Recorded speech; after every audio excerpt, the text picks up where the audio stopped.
اعوذ باللہ من الشیطان الرجیم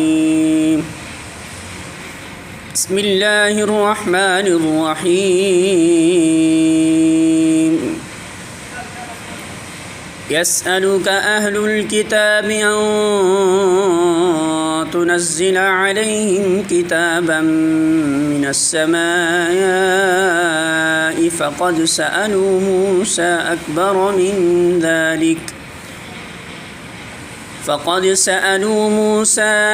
أكبر من ذلك فقالوا أرنا الله جهرة فأخذتهم الصاعقة بظلمهم ثم اتخذوا العجل من بعد ما جاءتهم البينات فعفونا عن ذلك وآتينا موسى سلطانا مبينا۔ سورۃ النساء آیت نمبر 153 ترجمہ۔ یہ اہل کتاب اگر آج تم سے مطالبہ کر رہے ہیں کہ تم آسمان سے کوئی تحریر ان پر نازل کراؤ تو اس سے بڑھ چڑھ کر مجرمانہ مطالبے یہ پہلے موسیٰ سے کر چکے ہیں۔ اس سے تو انہوں نے کہا تھا کہ ہمیں خدا کے اعلانیہ دکھا دو، اور اسی سرکشی کی وجہ سے یکایک ان پر بجلی ٹوٹ پڑی تھی۔ پھر انہوں نے بچڑے کو اپنا معبود بنا لیا، حالانکہ یہ کھلی کھلی نشانیاں دیکھ چکے تھے۔ اس پر بھی ہم نے ان سے درگزر کیا، ہم نے موسیٰ کو صریح فرما عطا کیا۔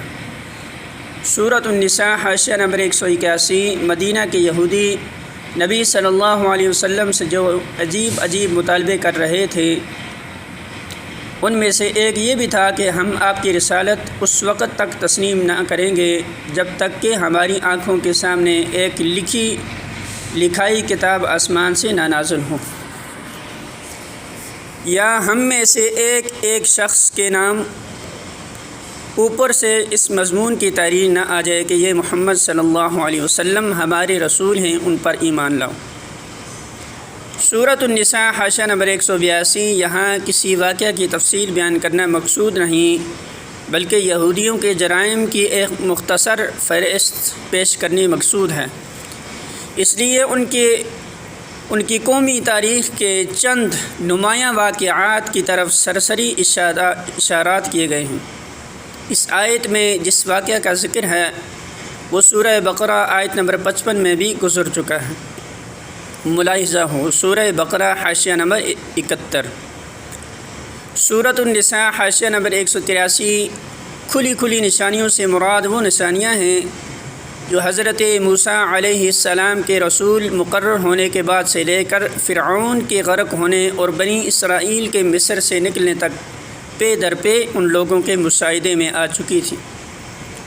ظاہر ہے کہ سلطنت مصر کے عظیم الشان طاقت کے پنجوں سے جس نے بنی اسرائیل کو چھڑایا تھا وہ کوئی گائے کا بچہ نہ تھا، بلکہ رب العالمین تھا، مگر یہ اس قوم کی باطل پرستی کا کمال تھا کہ خدا کی قدرت اور اس کے فضل کی روشن ترین نشانیوں کا تجربہ اور مشاہدہ کر چکنے کے بعد بھی جب جھکی تو اپنے محسن خدا کے آگے نہیں، بلکہ ایک بچڑے کی مصنوعی مورت ہی کے آگے جھکی ہے۔